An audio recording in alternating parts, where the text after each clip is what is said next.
আমরা সেই ইঞ্জিনের কাছে চলে এসেছি। সবার আগে ক্র্যাঙ্কটাকে দেখার দরকার, যে বলছিল যে ক্র্যাঙ্কটা নাকি বাতিল হয়ে যাবে। দেখি একটু ঘোরা এদিকে, ওই চাকাটাকে ঘোরা, হ্যাঁ আস্তে আস্তে আস্তে। আরে জ্বালা, এইদিকে এইদিকে নে, ঘোরা ঘোরা, ব্যাস ব্যাস ব্যাস, দাঁড় করা, রাখ, বেশি চলে গেল। ধরে রাখ না। ক্র্যাঙ্কের যে পরিস্থিতি আছে তাতে করে কোনো সমস্যা নেই। বলছিল যে ক্র্যাঙ্ক বাদ হয়ে গেছে, ক্র্যাঙ্ক সরু হয়ে গেছে, ওইসব কিছুই না। তো এবার অন্যান্য জিনিসগুলো আমরা দেখি।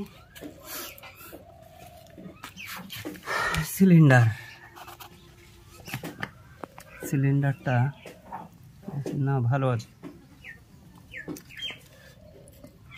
আছে, কোনো সমস্যা নেই। আর এই সমস্ত স্পেয়ার পার্টস যা আছে। এখন একটা সমস্যা গিয়ে দাঁড়াচ্ছে, দেখছি এই লকটা পাওয়া যাচ্ছে না। এই যে লক, এদিকে যে লকটা আছে, এই লকটা নেই দেখছি। আর এই সাইডে এই লকটা আছে, কিন্তু এই সাইডে আবার তার দিয়ে বাঁধা রয়েছে। আর হেডের কাজ তো আমি করেছি,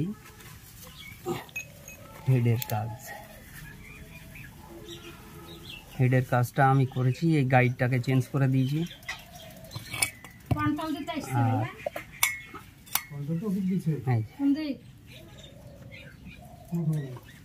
এটা মোটামুটি কাজ করা আছে,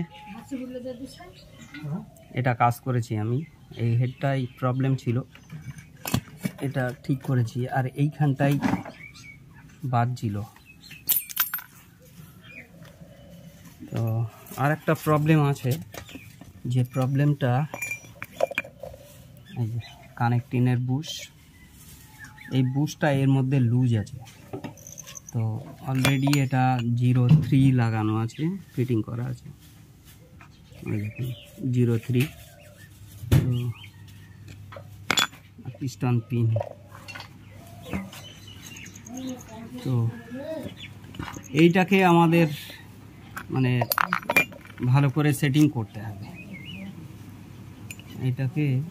এটা লুজ আছে, ওটা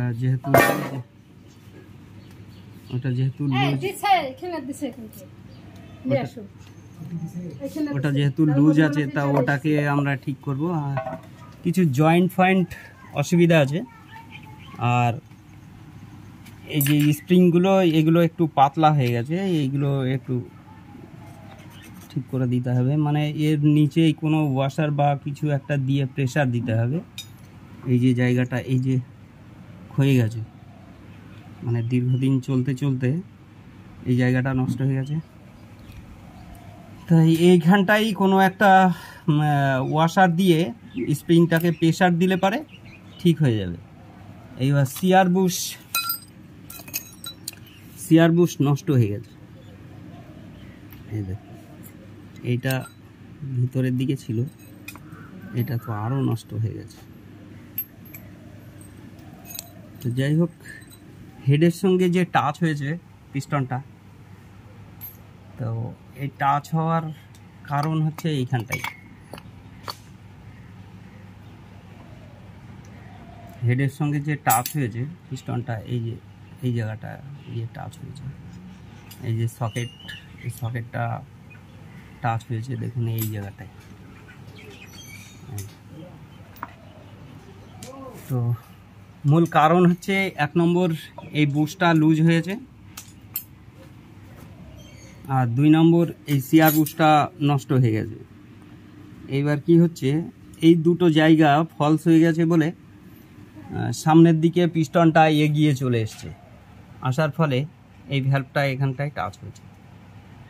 আর পিস্টনটাও হেডের সঙ্গে ধাক্কা লেগেছে। তো অন্য অন্য মেকানিক কি করতো, যদি সেরকম পরিস্থিতি হতো, বিকল্প রাস্তা এটা, এইগুলো হেডে সিম ওয়াশার, এটা ধরেন এইখানটায় থাকে, এই যে এইখানটায় থাকে। তা অনেকে কি করে যে এই সমস্ত জায়গা নষ্ট হয়ে গেলে পারে তখন ওই সিমটাকে বাড়িয়ে দেয়, দিয়ে এই জায়গাটা মেকআপ করার চেষ্টা করে, তাতে করে এই জিনিসটা সঠিক হয় না, মানে ভিতরে প্রবলেম থেকেই যায়।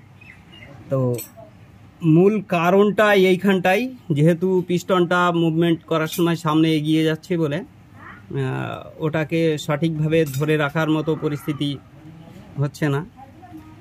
তো এই সমস্ত কাজগুলো করলে পারে, যেরকম এই সিয়ার বুশ আর কানেক্টিংয়ের জায়গাটা সঠিকভাবে কাজ করলে পারে এই সমস্যা আর আসবে না, ও ঠিক হয়ে যাবে। তো ইঞ্জিনটা আমরা এখনই স্টার্ট দেব, কোনো সমস্যা হবে না। চলুন কাজ করা শুরু করি।